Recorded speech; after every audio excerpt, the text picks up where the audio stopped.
Video Game Book Club podcast. Today we're doing another bonus cast. This is the third of 5 for the year. The game today we are covering is The Way of the Pacifist. I'm your host Marcus, and joining me today as always is the homie Trevor. What's going on? What's up, man? I'm glad we were able to finally get this thing going. It's been a long time. This is a pretty short game, but for whatever reason it took us about 6 months? Yeah, it's been a minute. Yeah. Anyways, I'm glad we're finally able to talk about it, and I think both of us had to replay it and from the beginning just to kind of get our bearings and be able to talk about it again. But this is, I guess technically this is my game, so I'll do the quick intro. This is a pretty short one, by the way. Way of the Pacifist was developed by Household Games, Inc., an indie studio started in Toronto in 2016. This is their first game and their only game, and it was originally released on PC in March of 2018 and has since been released on Xbox One, PS4, and Switch. The game is described as an arcade-style tactical brawler based on a 90s cartoon you wish existed. The gameplay features timing and kind of rhythm-based combat to build a meter bar and has customizable difficulty settings. There's a twist to that combat, but we'll get into that. Upon release, the game only featured a story mode, but has since received a couple of bonus content like patches or updates in the form of there's a New Dawn is the name of the game mode. It's arcade style challenges, and they have a Passiverse or a roguelike that features roguelike gameplay that further adds combat challenges and complexities. And that's all I have. They have a Twitter page, Household Games Inc., but I did not see any news or updates about any upcoming projects or anything like that, so their next move is unknown as of this. And I guess the reason why I wanted to play this game, this has been on my radar maybe 6 months.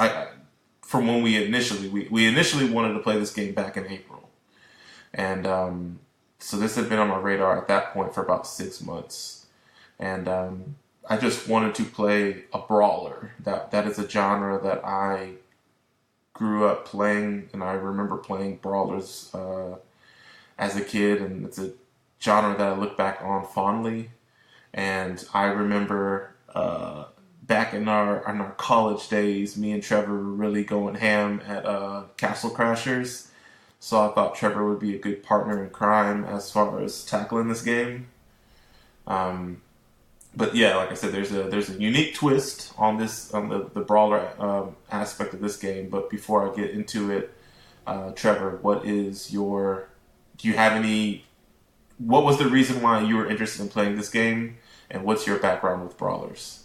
So my interest in playing this game dates back to, when did you say this game came out? It came out March 2018. So it may have actually been when we went to DreamHack.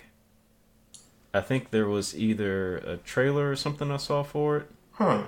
Or maybe it was, I don't know. I just remember seeing a trailer somewhere for it. Okay. And immediately I was enamored by it because, just like you, I'm a huge fan of brawlers. All the way from like Streets of Rage up to Charlie Murder. Like, I've played a lot of them. Scott Pilgrim is one of my favorites. Yeah. And then when I heard this one had a twist where, with the combat system, in my mind, I was just like, oh man, I had an idea for this same type of game in my head. I just didn't have the expertise at the time to make games. So they beat me to it. But I thought this was a really cool premise. And so I was actually following the game on Steam while it was in early access, I think. You know what? Now that when you talked about it, I don't remember seeing it at DreamHack, but I do remember, I think I saw that same trailer, because I actually do remember being excited about the game prior to it being released. And I did something similar about visiting the Steam page because I think me and you talked about it when the game came out, actually. Mm-hmm. So yeah, I take that back. I had been looking at this game or anticipating this game longer than I had let on originally. Yeah, so I think I bought it as soon as it came out on Xbox. Do you know when that was? Uh, was it earlier this year? So I had difficulty finding information on this game. So the release date for the PC version was March 2018, and the only release date that I was able to find beyond that was it was released on Switch April of this year. So I don't know when it came out on PS4 and on Xbox. I knew it didn't launch on those titles or on those platforms, but I don't know when it came out. Oh, it came out on Xbox the day after PC. Oh, okay, yeah. Well, definitely wasn't launch day, but okay. I think It came out on PS4 and PC at the same time. Okay. Or PC and Xbox on March 7th, but it came out on PS4 March 6th. Gotcha. So Gotcha. Didn't realize that. Okay. So yeah, I am ready to talk about this game. Okay, let's get into it. So, I guess the thing that I didn't realize until we started playing this game was the fact that they styled this game as a 90s, like, it was very specific. It was, dang, I just had it up. It was, the game is described as an arcade-style tactical brawler based on a 90s cartoon you wish you existed. So I didn't realize that they were going for... I mean, the art style obviously is very reminiscent of like classic arcade games or like beat-em-ups, but I didn't realize like they were trying to make it seem like a licensed game that you played in the 90s. And I thought that was really, really slick. But as far as the... and I think it fits too, because the characters in the game, the enemies, are very... At least the bosses are very unique and very colorful. Like, not Yeah, colorful. that's what I was thinking too. Like, I don't remember any other beat 'em up games or arcade beat 'em up games that were as colorful as this game. Mm-hmm. And I don't remember any that took place in the desert. Yep. So it seemed like an original idea to me. I don't see, the only thing I can see about it is, of course, like the animation style, and of course the gameplay that's reminiscent. Yeah, where it's one at a time. Yeah, but as far as like the look of it, it looks completely original. All the colors and everything make it seem like something out of the last 5 years.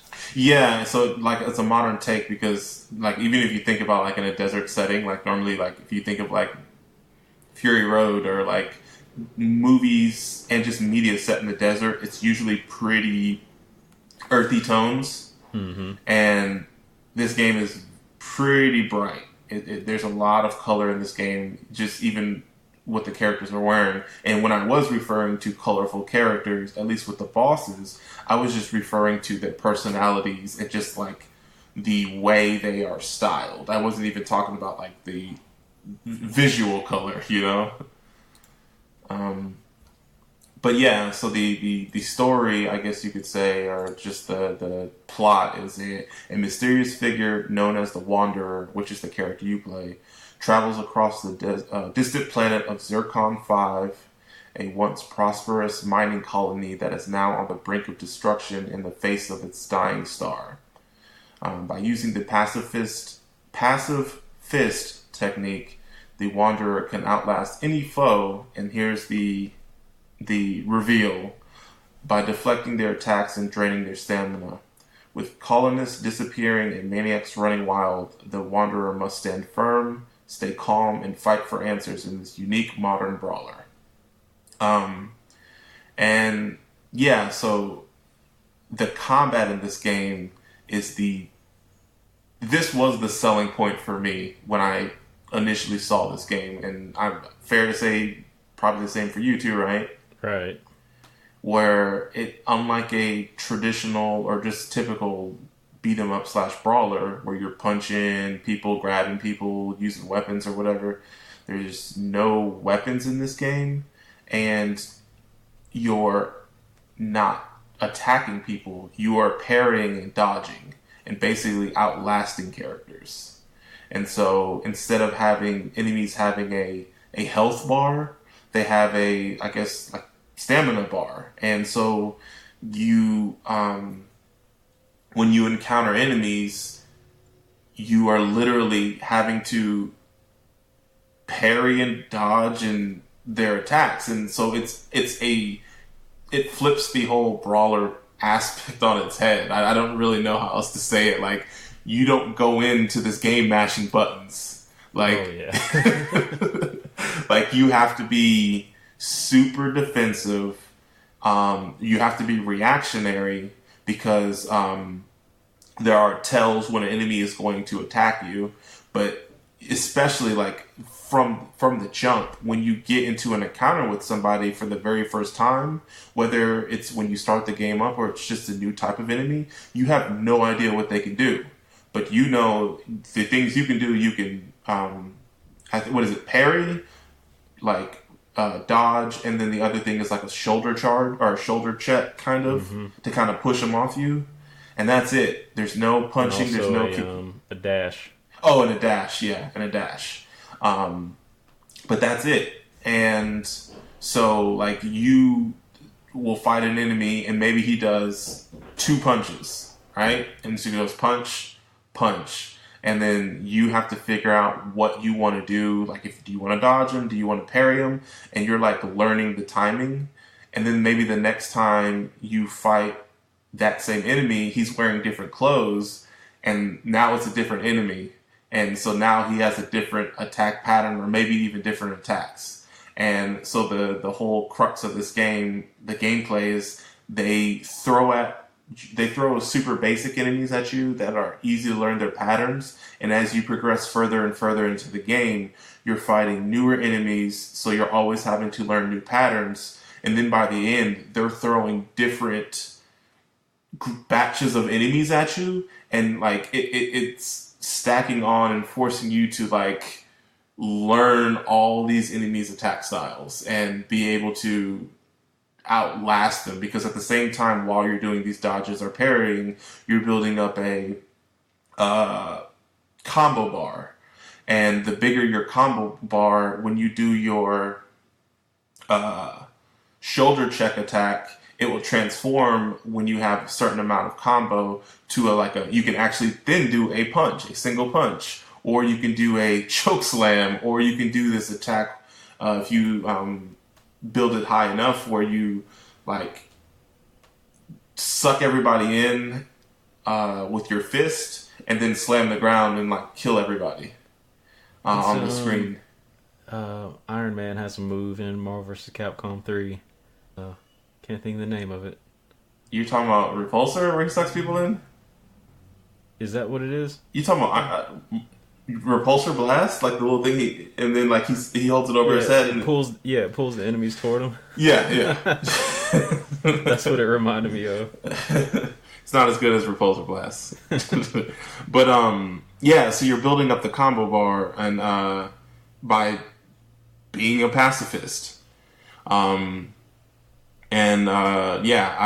I don't know. Like, I have never played a game where it specifically the entire crux of the game forces you to play this way, and I was like enamored with it.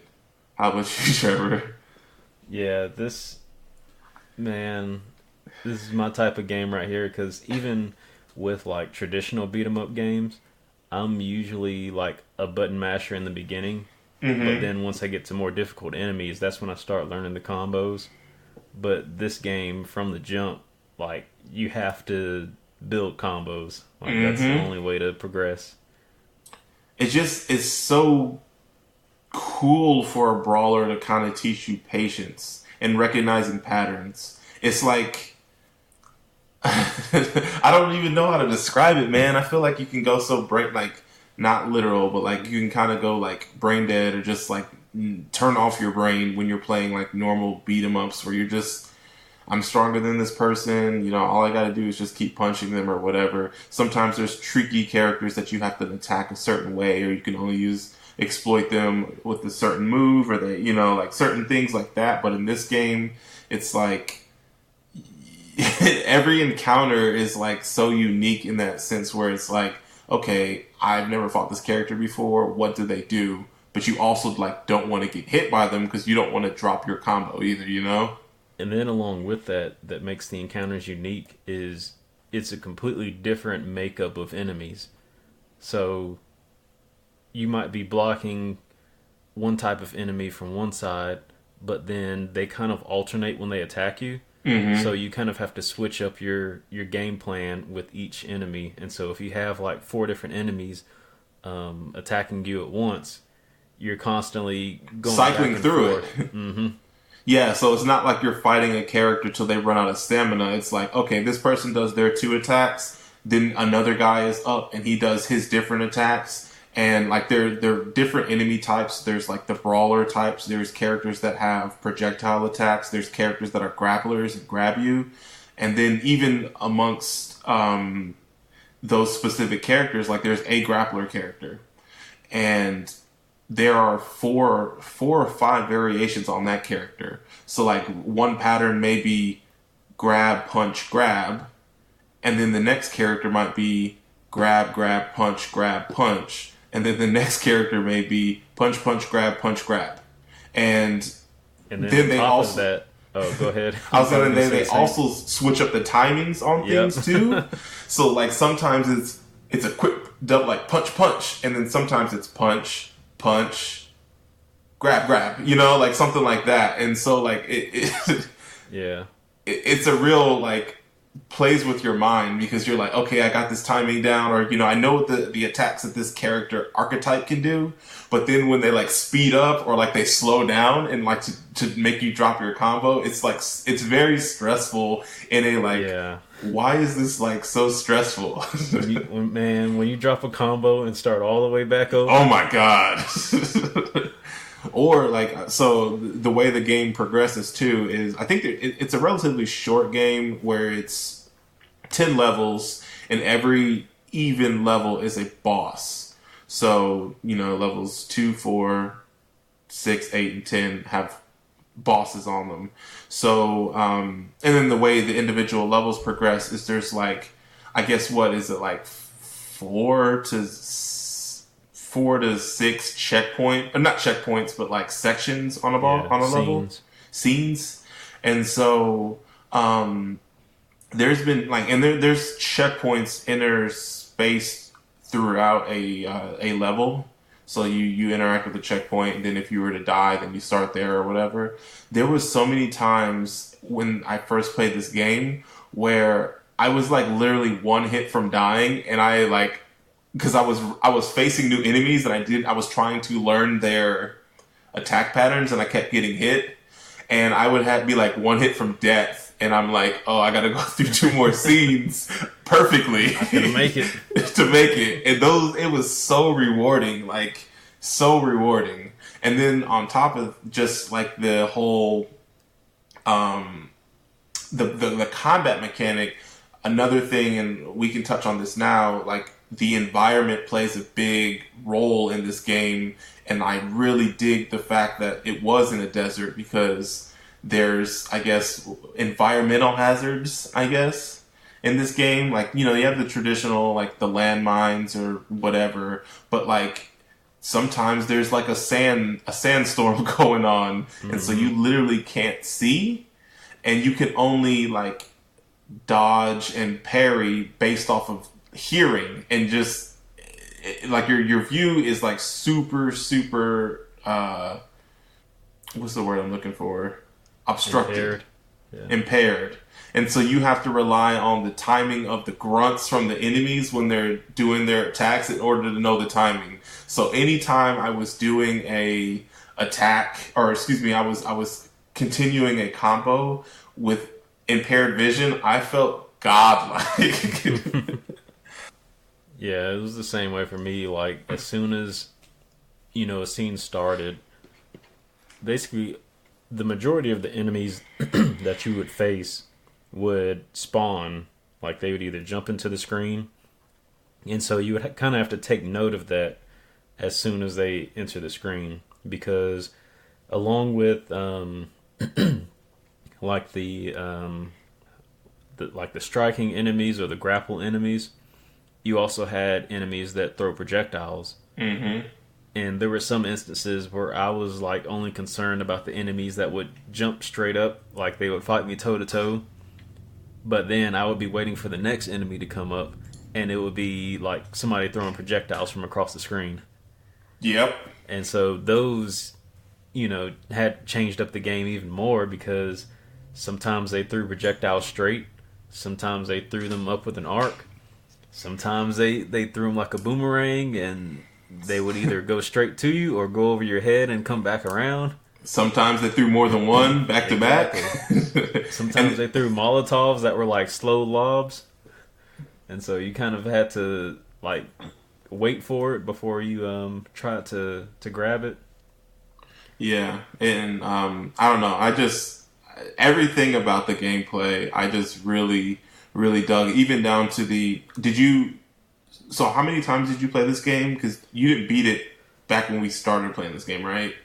No, but I got pretty far the first time I played it. Okay, and you just started over this most recent time? Yeah. Okay.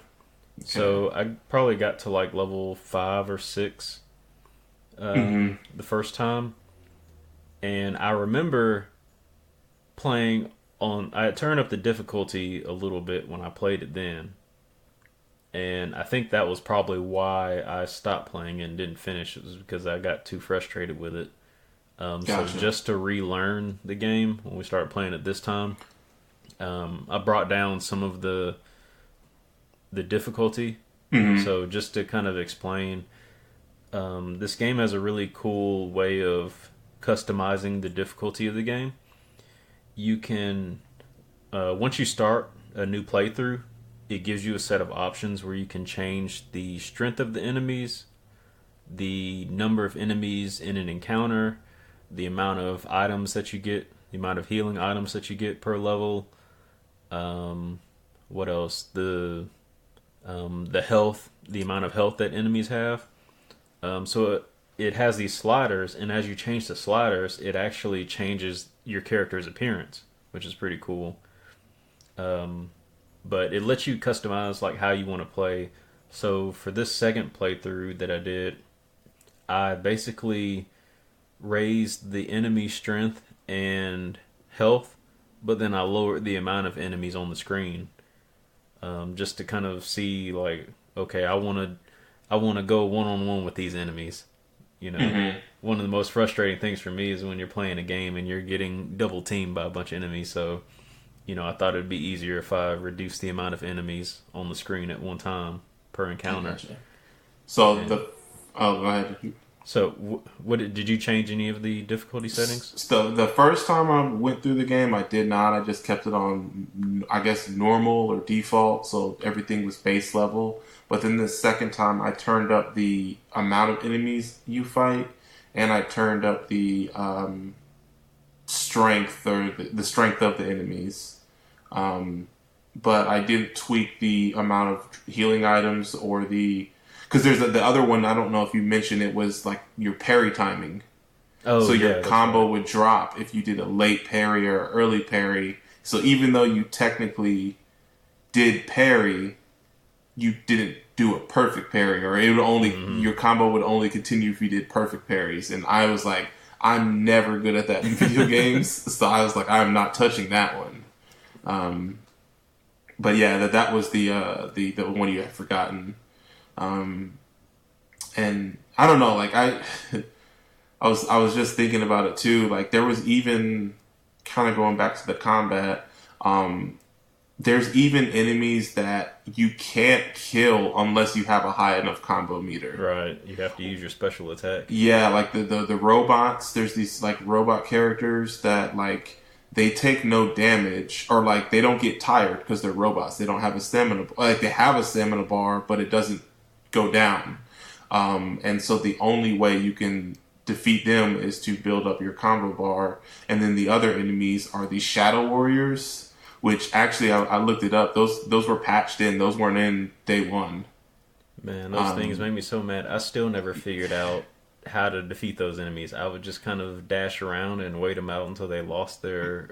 So you me tell you? Yeah. So there's these characters. They're normal looking enemies, but they just have an aura around them, and their skin and everything. They're shadow characters. And the way to make them lose their shadow is you have to defeat all the other enemies first. So the frustrating part about those characters is you cannot parry or dodge their attacks. So basically, when they go up to attack you, you have to like escape and like basically run away. But like you also want to continue to try to keep your combo bar up.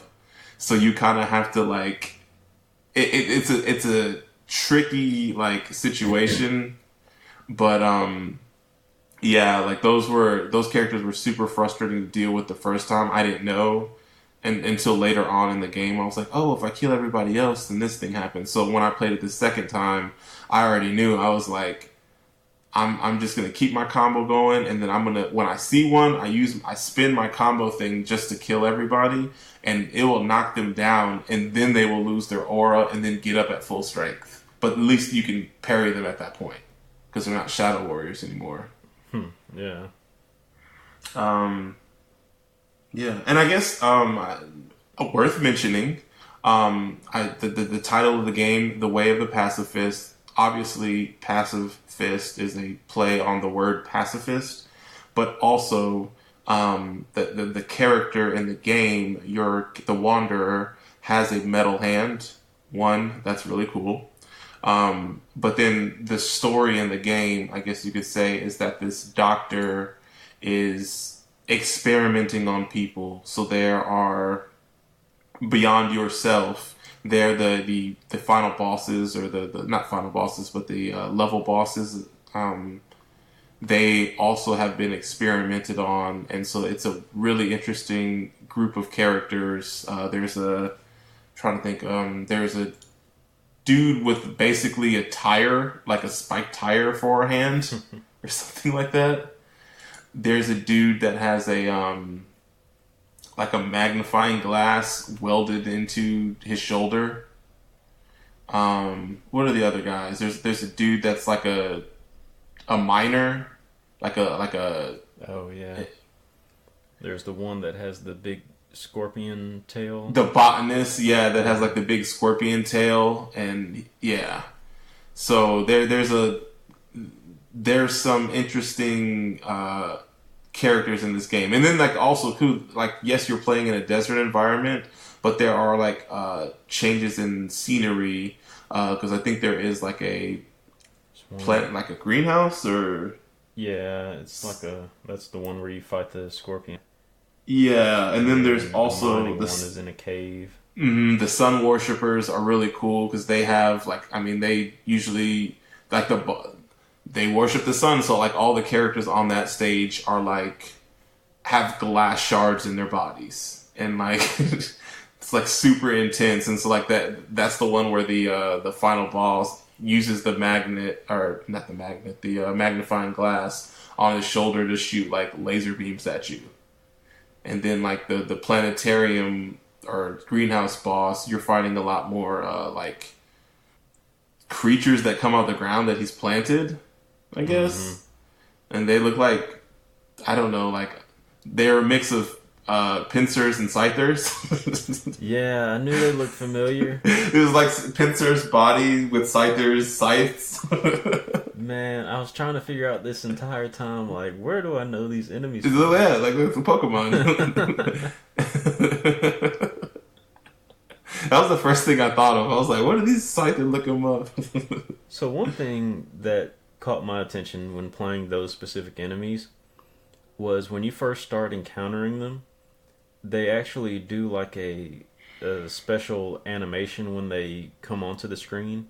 Mm-hmm. They like roar at you. They have like a actual like audio line that is, yeah, and it kind of confused me at first because the the alternate ones, the purple ones that you fight, those actually like spit like a poison blow Yeah, at you. yeah, yeah, And so that would throw me off every time they came onto the screen and do like their little intro yeah. animation. Yep, yep. And then I'm glad it didn't continue doing that throughout the game because I don't remember any of the other enemies doing that. No, it was just those ones, the bug creatures when they came, or plant bug creatures when they came off the ground. They would do like a, almost like a taunt. And I Yeah. feel like it has to be an homage to some brawler, but I just can't think of, like, the only time I can think of, I mean, and not the only time, but like, I can think of, like, I think it was Final Fight where like characters would be in the background, and then when you're walking to a certain point, they would jump from being background to like characters on the like the foreground that you got to fight. Mm. And then I feel like that happened in the Ninja Turtles beat 'em up, where like the Foot Clan would like jump out of the sewers or like the manholes. I know it happened in the Simpsons game.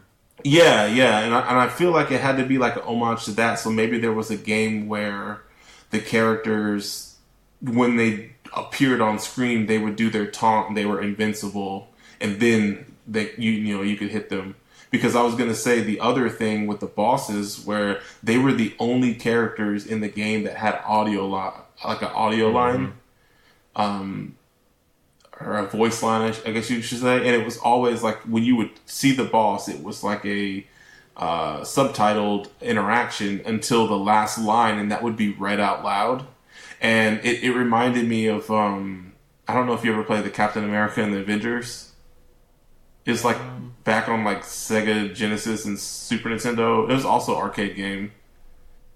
But like anytime you fought like there was like certain audio clips, and they were super corny and delivered in a corny way, the same way this this game they were delivered. It was like a line like "America still needs your help," and then there was a boss that just literally was like "ha ha ha" and did like an evil laugh. And like there was some, yeah, actually I think even the fodder enemies in that game, because they would be like the "oh" when they die, or like "woof" when you're like punching them and stuff. Mm-hmm. So it made me think of that though. Like I think they purposely wanted to mimic that '90s beat 'em up like arcade, like really crappy voice like audio line delivery. But it like I dug it. Like like every time I was like, oh, I want to hear this. I want to hear what he has to say. I feel like, is there anything? I feel like we're missing some things. Like I want to give this game its dues. In between scenes, you basically had to. There was like a little span of area that you had to walk through. Mm-hmm. That was kind of where you hit the checkpoints, and you also picked up health in those areas. Yeah. So I thought that was really cool that they added like that little scene, like other than just looking at the character animation, like when you're pulling the lever to like raise the checkpoint, or you're pulling off the little hatch to get health items from. Mm-hmm. Mm-hmm. I thought those are, something unique I haven't seen in a beat 'em up before, where you can acquire items like that, because it didn't drop any items from enemies. No. It was always you had to. It's like it's the same thing of like beating up a car or like punching a mailbox. Yeah. But it was like you can't do that because you don't have a. You can't punch. Right. So it was just kind of like and then also like there would have been no other, like there would have been no way to deliver that unless enemies dropped it, which would have kind of broken up the flow of things, because you are focused on maintaining your combo. And if you had to like, oh, like I'm gonna go over there to pick up this piece of chicken that this guy dropped or whatever, then that could potentially be like, oh, am I gonna go for the food and get my health back, or am I gonna continue this combo and risk dying? Right. Was there any how did you feel about the bosses in this game? Was there any ones that stood out or like that you really liked or didn't like at all? Or I liked all of them just because they all had very unique attacks. Mm-hmm. I was kind of expecting the final boss to kind of use a combination of those attacks, but I think all the characters, all the bosses had very unique animations. The thing I liked was the bosses were also like they were almost like progress bars or progress points for you, where Mm-hmm. like you could, for the most part, kind of stumble your way to a boss. Like you don't necessarily need to have a steady combo to defeat the first batch of enemies. Like you can just you could just outlast them. Their stamina, right? Let their stamina drain. Right. But then the way you fought the bosses, you needed like to do your most devastating attacks. You needed to be able to parry and dodge effectively because it would just take way longer for you to. I think the way you earned attacks was like after you blocked or dodged six things in a combo. Mm-hmm. That was a punch attack that would hit one enemy, and then I think at 15 or 12, was it 12 or I think 15? it was 12? 12.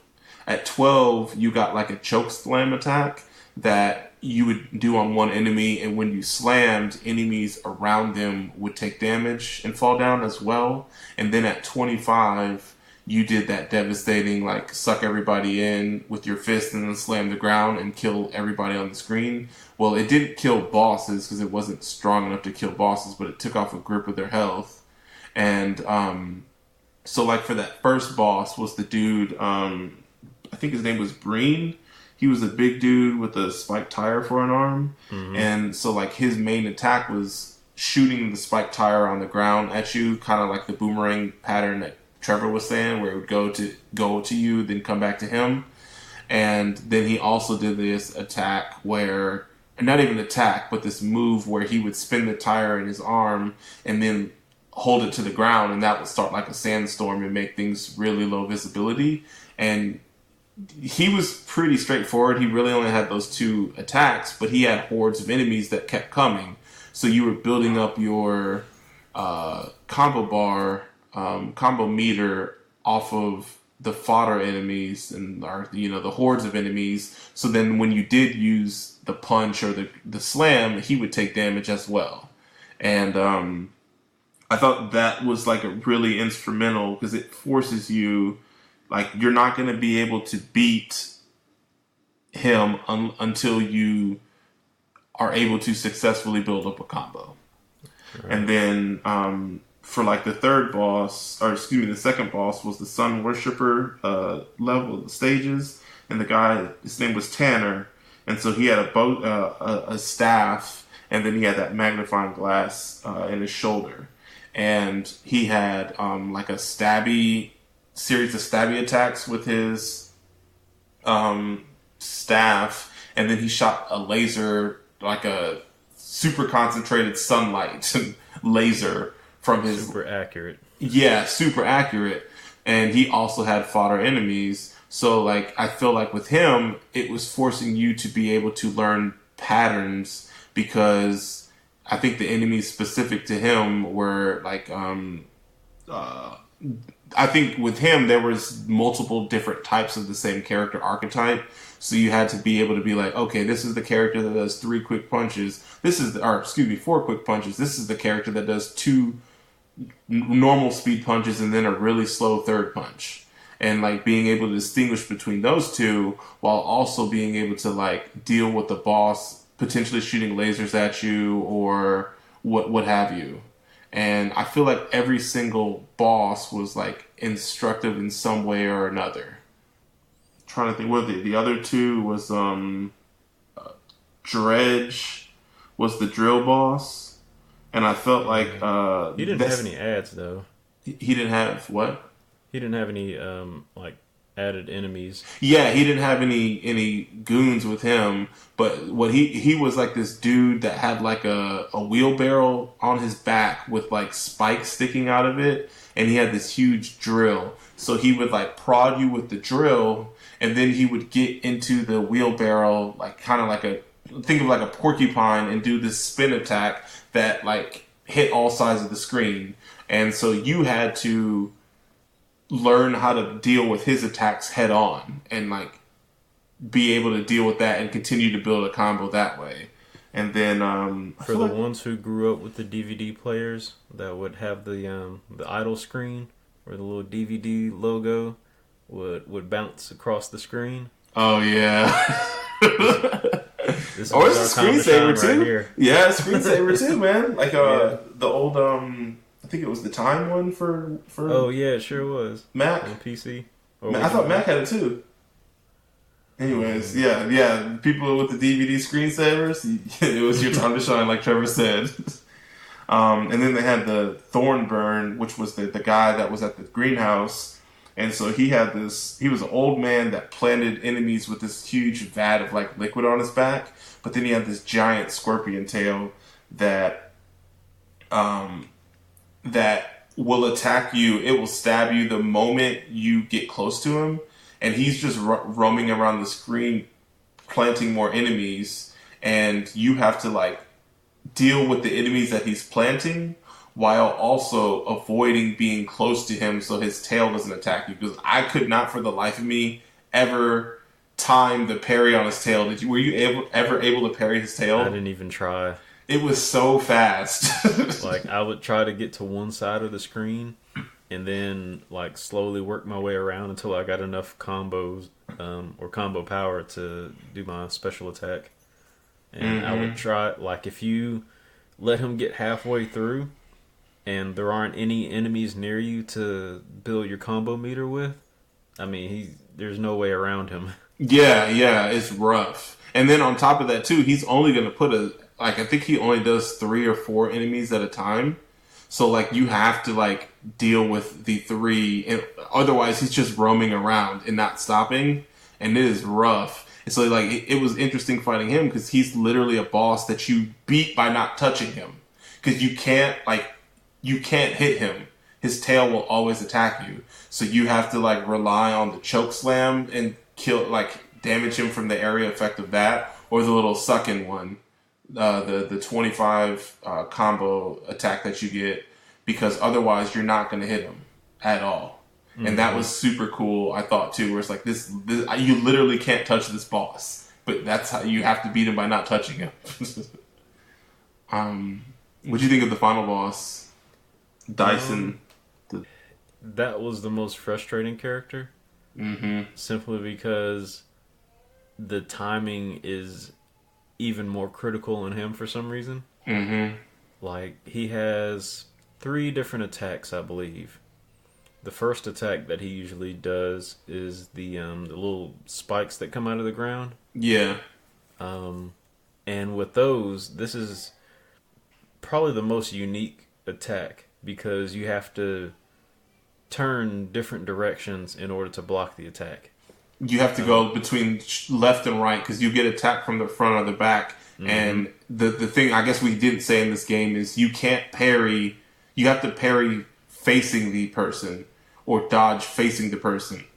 You can't parry if somebody's attacking your back, or you can't dodge if they're attacking your back. So with his attack, not only is I think it's like 7 spiked attacks. It's like a spiked tentacle type of thing that comes out the ground. Is that Omega Red, right? From X-Men? You know what I'm talking about? I do.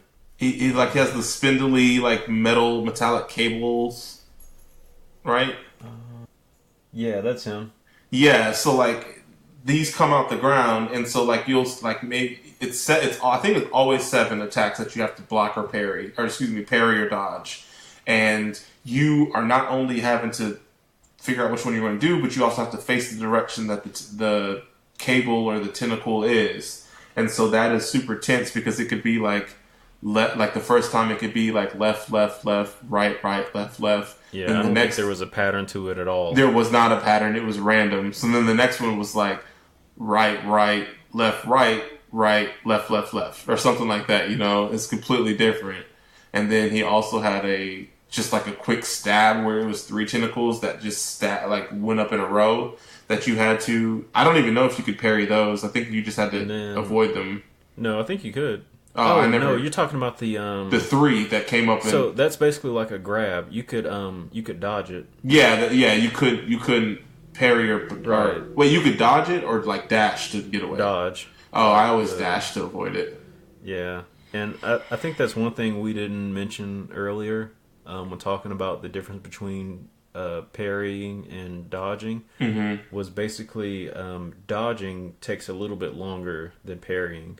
Yeah. So, for instance, with like the tentacles, whenever he hits you with those, because they're in quick succession, if you try to dodge them versus parrying them, you're not going to be able to dodge or block the second one that comes and hits you.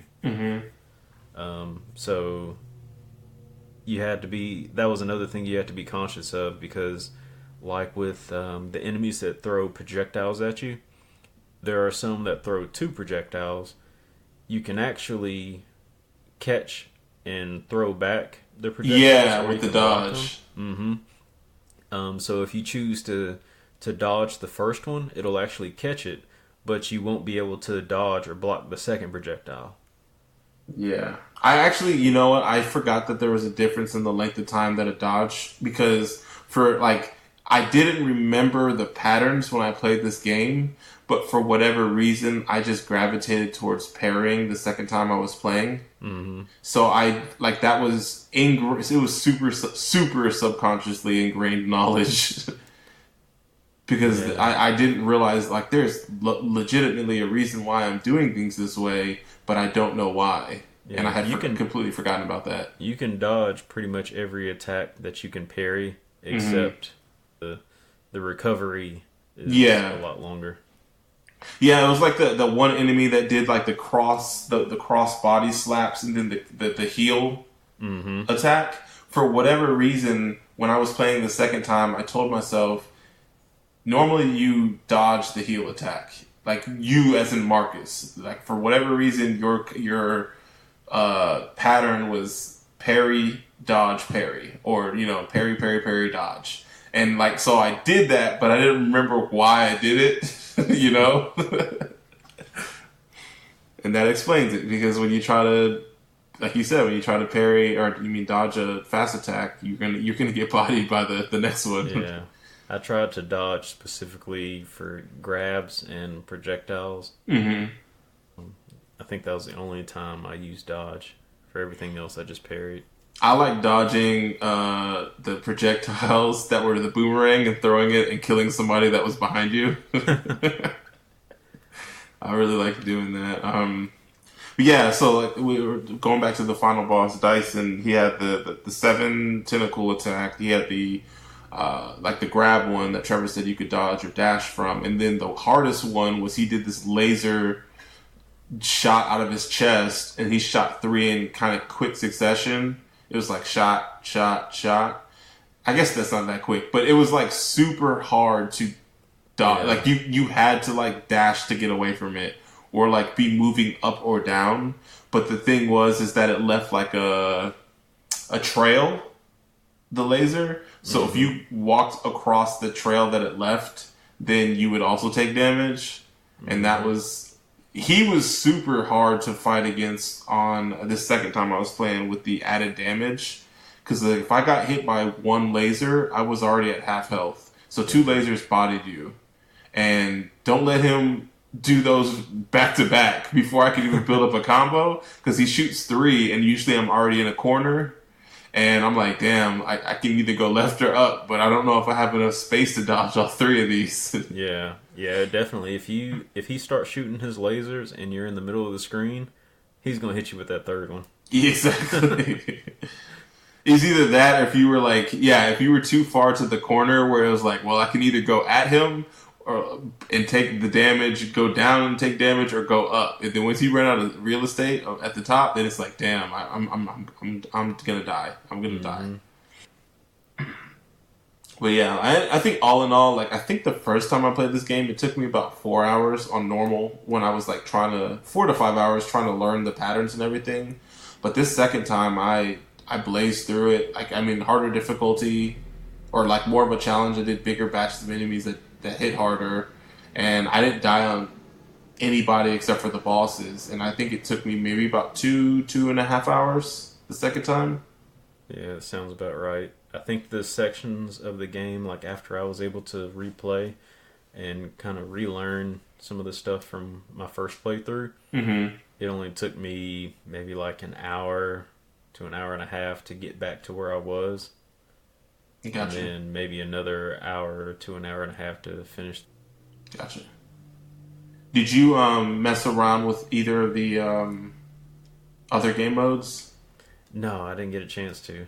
So I briefly messed around with New Dawn, and it was like it's interesting. So I think the crux of it is you have to play 5 levels back to back. You have 5 lives total, and you're fighting enemies in a completely, I don't want to say random, because I think you're gonna, at the end of each level you're fighting a boss, but you're fighting completely new enemies. So like the very first time I hopped in, this most recent time, I fought the grappler character, but he had a completely new attack. Like new as in like he just did like an overhead slam and he did 2 of those. And then as soon as I defeated that, the next in that same scene, the next enemy that came out was the first boss. And he, instead of like, he didn't have any fodder enemies, so I think he got like, technically he was not a boss anymore, but just like a really, really beefy normal enemy. And so like I got all the way up to the boss on that. They had a new version of the Pokemon monster that we were talking about. I forgot what it did though. And then I got to the boss of that level, and it was the drill guy, and he bodied me the first. I was already pretty low health, so he hit me, and then I had to start over the level over, but now with 1 less life, and I was like, "F that!" And then, yeah, so it's tough, and I think I do want to mess around with it. It kind of, in a sense, reminds me of Dead Cells, where in Dead Cells, like once you beat the level, or excuse me, beat the final boss, you can unlock the orbs to make the difficulty higher. So then when you start when you start the game over at the harder difficulty, you're gonna fight later game bosses in the earlier levels. Mm-hmm. And so that kind of reminded me of that, where it's like, oh yeah, I know how to fight this enemy, but then they act completely differently than what you're expecting or used to. It's like, oh yeah, like, oh, I got to fight this guy, and it's like, oh damn, what is that attack? I've never seen that before. Or like, oh, why is this boss in the middle of the level now? That was one thing I really liked in the chapter that leads up to the final boss. It Oh pretty yeah, much throws like all the enemy types at you. but you fight them all at the same time. So instead Mm-hmm. of before where they kind of mix and match, and you're playing like a brawler, 2 projectile throwers, and a grappler. Now you're fighting all 4 grapplers in the same sequence, and you're like forced to kind of remember, like, okay, this guy's this pattern, this guy's this pattern, this guy's this pattern, and yeah, that part was really cool. That part was really cool. And I think once I got to that part, I unlocked the gravity well attack. Mm-hmm. And so that was all I was working toward, was just Gotcha. getting my combo up, and as soon as I did, I could Yep. take out all the enemies at once. Because you had to do that for the robots. Yeah. You had to do that for them. Um, are we forgetting anything else? The music in this game. I was just about to say, I know you want to talk about the music. Yeah, I really, really, really like the menu theme, and I think it's the greenhouse theme also. I really dug. What was the standout, and what did you just think overall of the music? Overall, I thought it was good. It all blended really well. Mm-hmm. I don't remember any specific areas where I liked the music the most.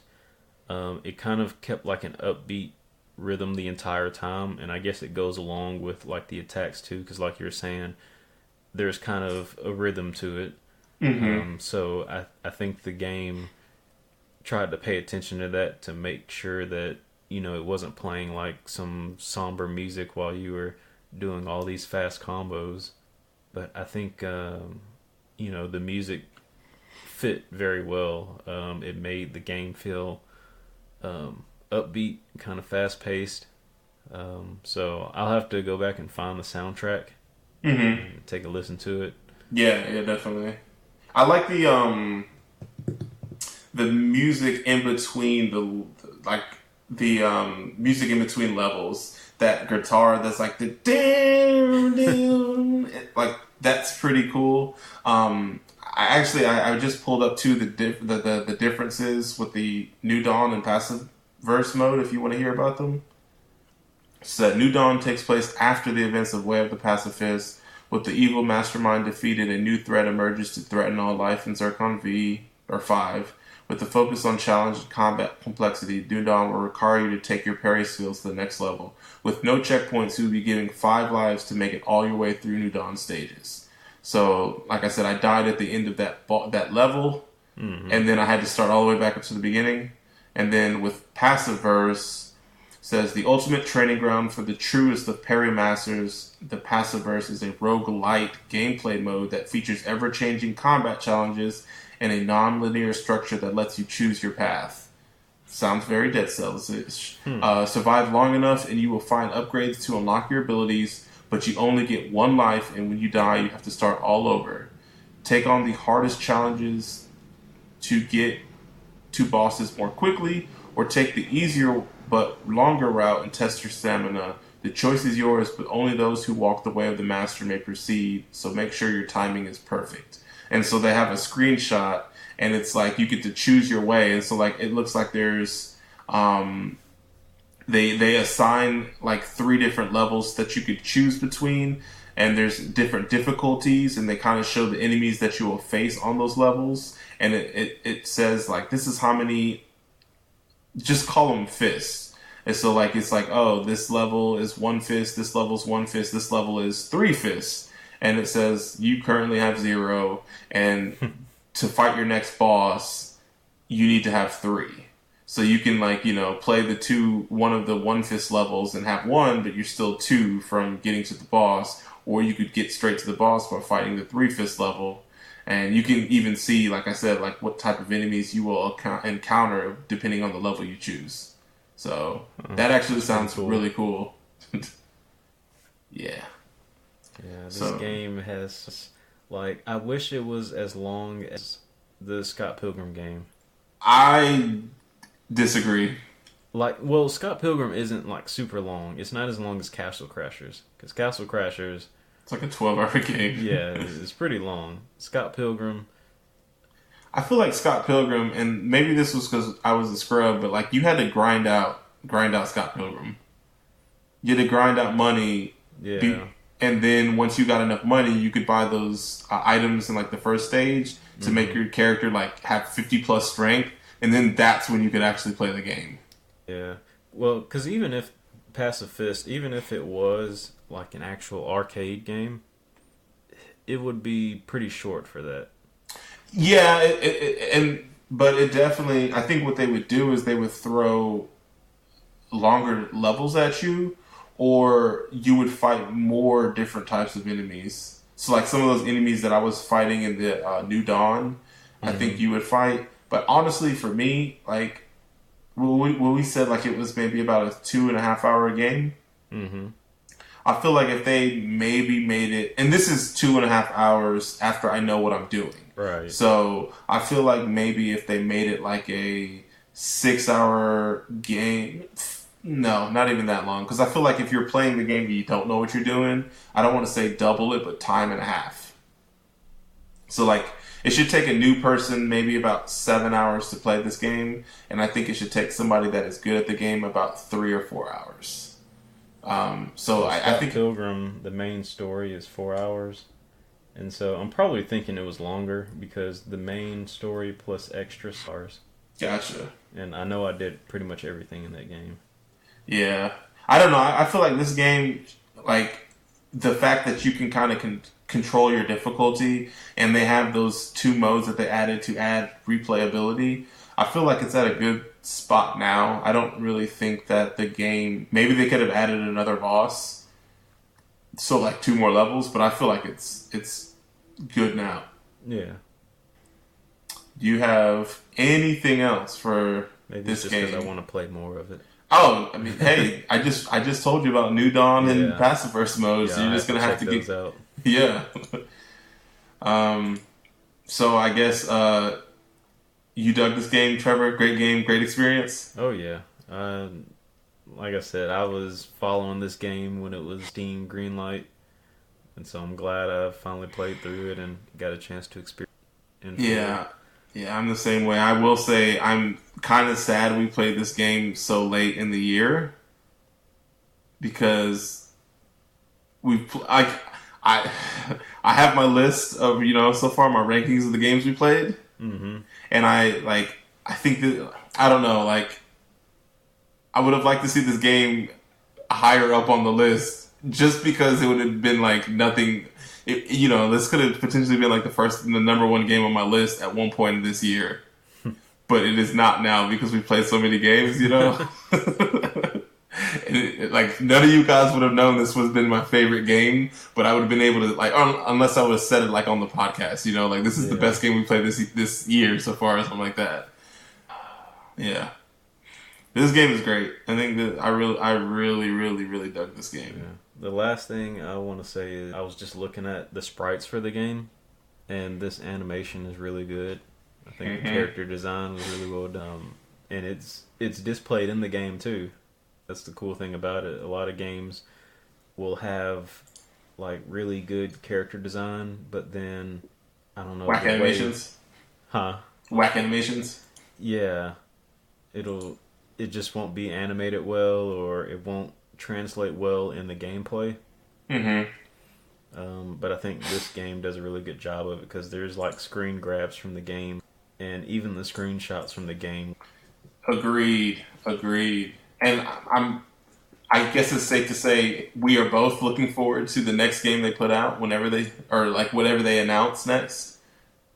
Is this game big in like the fighting game community? I have no idea. I doubt it because it's not necessarily like it's not a fighting game community plays games that you can play multiplayer. Oh, gotcha. And Okay. so like there's not really a scene of That's like why this game feels short. There's no multiplayer. I knew there was something missing. I was like, man, what is this game missing in this multiplayer? I mean, how would you do that? You'd fake each other out if you like. Yeah. Huh. I guess it'd be like dive kick, but it'd be like punch man or something like that. So the first person to land a hit. I guess it'd be like rock paper scissors, Yeah. kind of. You have a grab, you have a punch, you have the shoulder check, then you have a dodge and a parry, and then like your goal is to like maybe land 3 hits before your enemy does or something like that. But then the enemy also gets in it, or I don't know. Maybe that's dumb. I feel like there would be so many mind games in that Yeah. that could potentially be cool. Um, do you have anything else for Way of the Pacifist? I think that's it. All right. Where can people find you at? On the internet, on Twitch, Twitter, Xbox Live, pretty much everywhere at Lyric Unsung. You can find me on Facebook and on Twitter at Potato Salad. You can find us at Twitter/MCheckpoints or Facebook/Miss Checkpoints. If you'd like tuning into Miss Check, say that again. No, I was gonna say Twitch. Oh yeah, and Twitch. Did you create one official one? Yeah, we have an official Twitch page now. All right. What is it? I'm typing it up now. It is twitch.tv/Miss Checkpoints. Cool. And then also, you have it set up too that it will share when the individuals. So like when you, Dante, or Greg are streaming. Mm-hmm. Cool. So like yeah, even if you just like that page, whenever these knuckleheads are streaming, you'll be able to see it. And if you like tuning into Miss Checkpoints to find out about hidden gems, cult classics, and indie games, then share us with your friends, with your family, and the not shitty subreddit communities you're in. Comment on our Facebook page, add us on Twitter, leave us a review, preferably 5 stars on Apple Podcasts, so we can appear higher in the leisure category, which apparently is the category they put video games in. Yeah, it's. I've been trying to figure out Apple's. It's weird. Interesting category name, but okay. We want to be higher in the leisure category. Yeah, we have a ton of fun doing these shows, but we just really enjoy interfacing with you guys and hoping to hear what episodes you like, what you don't like, what you agreed with, what you disagreed with, and kind of what you want us to play next. We've been doing these 2+ years, and we've had a couple of the fan submitted. We've had special months where we dedicated as fan submitted games, but it would be nice to hear some people. We've had a couple of people hit us up. Somebody's like, "Yo, when are you guys gonna do Phoenix Wright Ace Attorney? Like you guys did the first game, might as well knock out the whole trilogy. You guys said you all got it." And I don't know. I've been thinking about it. So yeah, just like feel free to hit us up, ask us a question, tell us what you like, tell us what you didn't like, tell us what you want us to play. And with that, we're Miss Checkpoints, and we're out. Peace.